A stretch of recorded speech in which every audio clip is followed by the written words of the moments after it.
This is Doug, and welcome to another episode of the Practicing Accountant Podcast. Today, we're going to be talking about a perspective that we don't spend a lot of time talking about here at the Practicing Accountant, and that is the perspective of someone who is brand new in starting their own practice in accounting. We tend to talk so much about what it looks like when you're further down the road. We tend to forget about what it was like when you first started. And so today, if you're someone who's considering or is brand new to having your own practice, this episode is for you. We hope you enjoy it.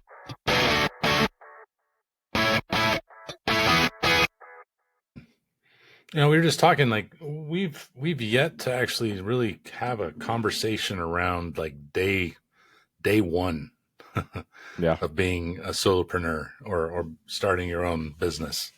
I think we spend so much time solving problems of businesses that have been around for a year or two and have developed some bad habits. We don't talk much about starting and what that's like. No, we don't talk about that. And that's I something remember. we I should remember talk when I about. started. Right, totally. Like I remember when I started. This gig, the CPA coach. Like, it was October 3rd of 2016, Mm. and I can remember coming in. I just had a home office. I remember going down to my home office, and it was mostly like, okay, I got to set up my computer, and I got to, figure out my login, and I got to, um, do all this logistical stuff. And I did that, and that was like day one. Day two was like, all right, okay, I've got my computer set up. I got my email. Now what?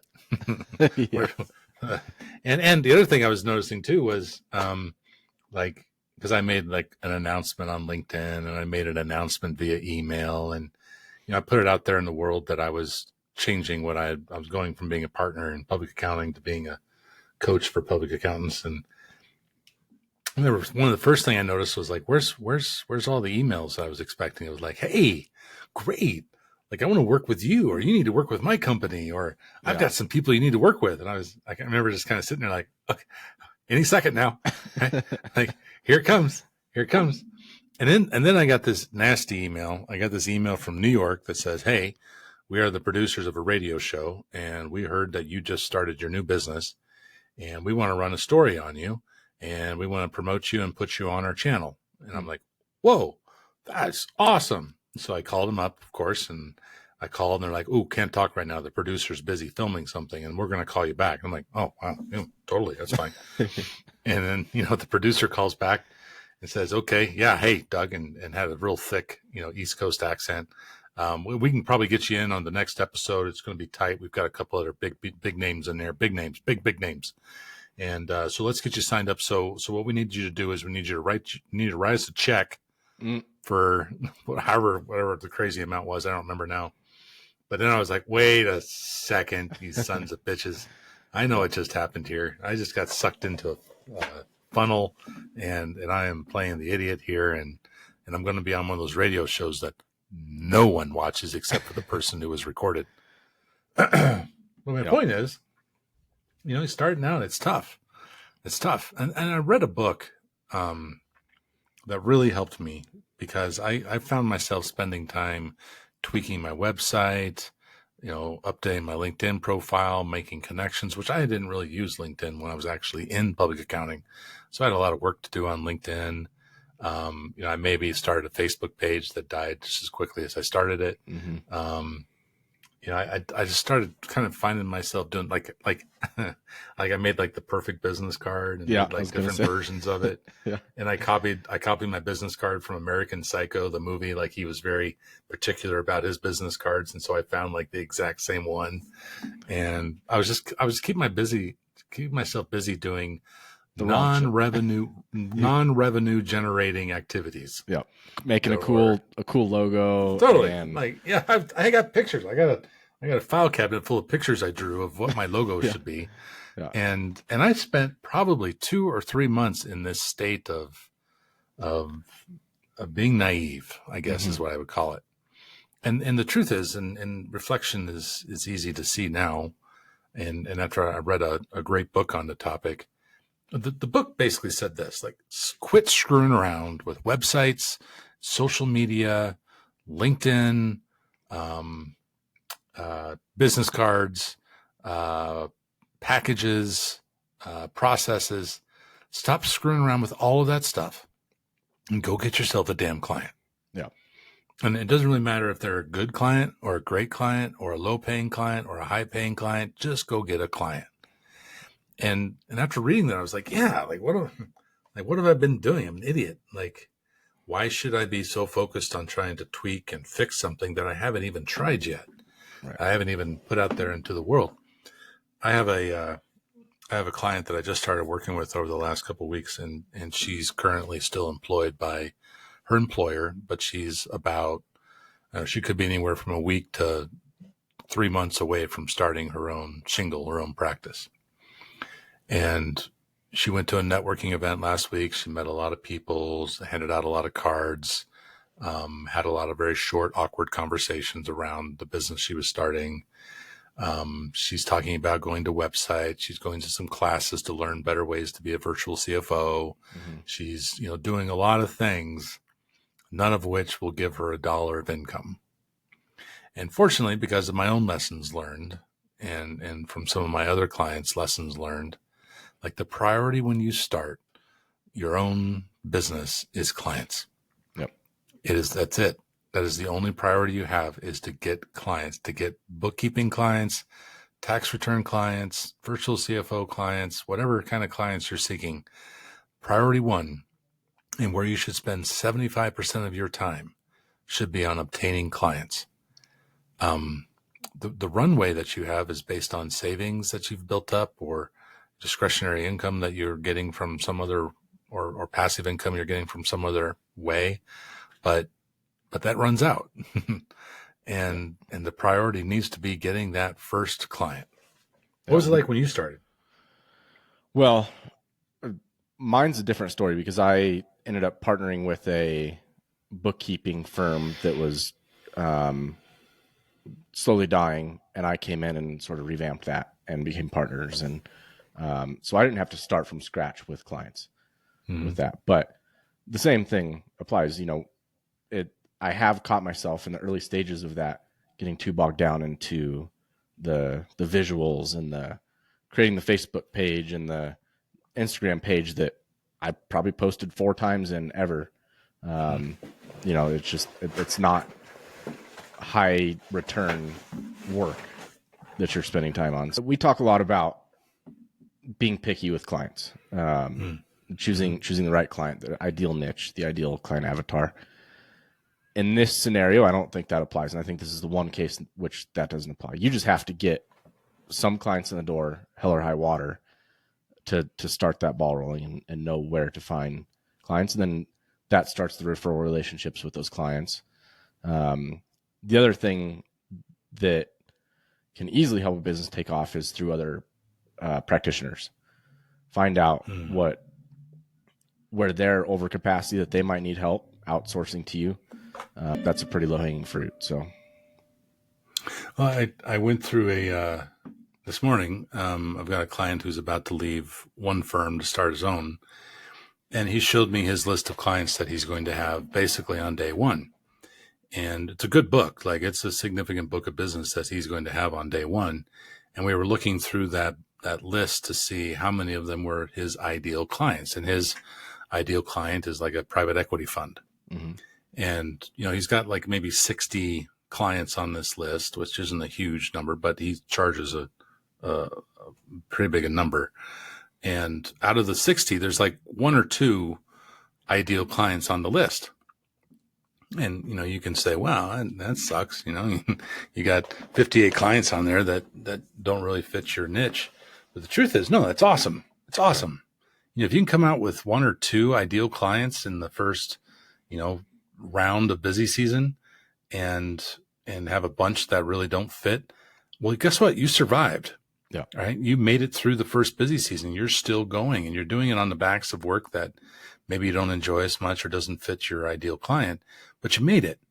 And that gives you that runway and that space and that time so that you can start to work to bring in more ideal clients. And at the same time, get rid of some of those clients that you just no longer need to rely upon because you've made it in a year. And then that process over time, refining and cultivating your client list so that there's more of the ideal, less of the non-ideal, And over time you shift it from, being like 2 out of 60. And then next thing you know, it's 30 out of 60. And next thing you know, you don't need to get any more ideal clients because you're full and you can get rid of 30 clients. Right. Because you're charging the right rates and having the right experience with your teams.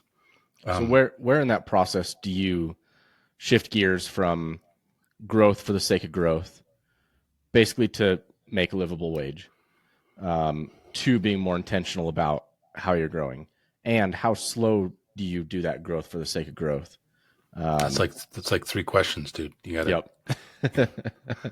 So let's start from the first. When do you switch from growth for the sake of growth to more of a one in, one out type of mentality, looking for your ideal clients and growing more intentionally? I think the answer that pops in my head is when you can afford to. Yeah. Right. Is when you've got enough income to support your family and your lifestyle. And once you reach that point, I think that's where maybe greed, or maybe you decide to hire another person. Instead of cultivating the list you have, you add bodies to cultivate a bigger list of more crap. Mm-hmm. But I think my gut tells me, and I don't know if it's right or not, but my gut says when you can afford to start being more intentional with your growth is when you should start.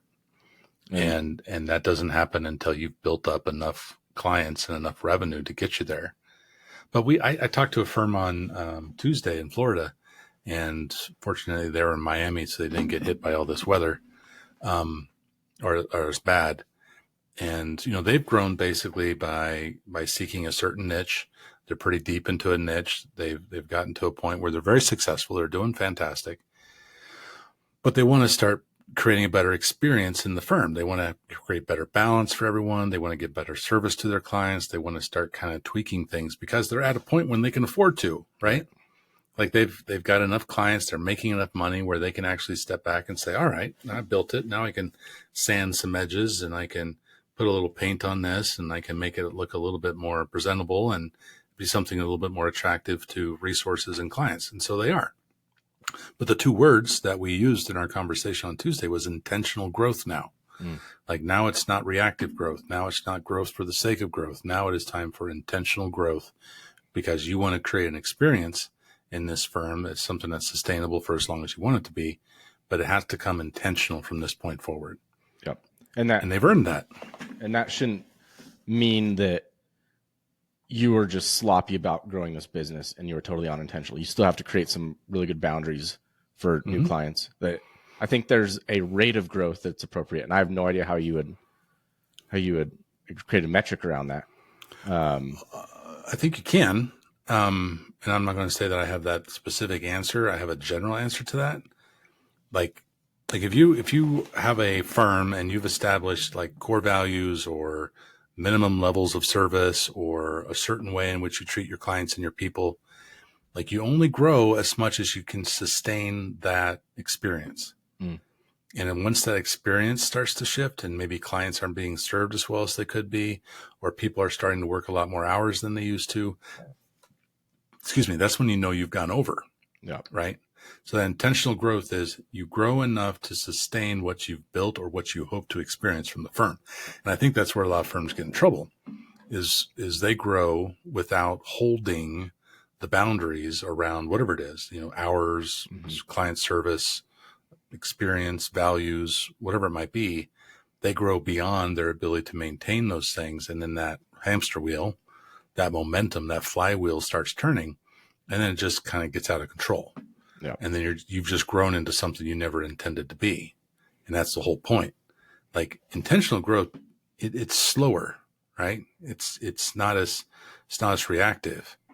It's something that you're actually being very, very careful about.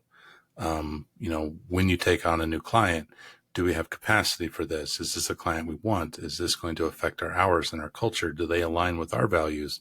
Is it going to compromise our values when we take a client like this on? I think those are considerations that sometimes just get lost in the fray or lost in the busyness, or the people pleaser just says, screw that. We're going to say yes to everything because I don't care about your culture and your experience. We're just going to get more clients because they're asking us to be their service provider. You bet. And right now, I mean, it shouldn't be that hard to grow an accounting firm.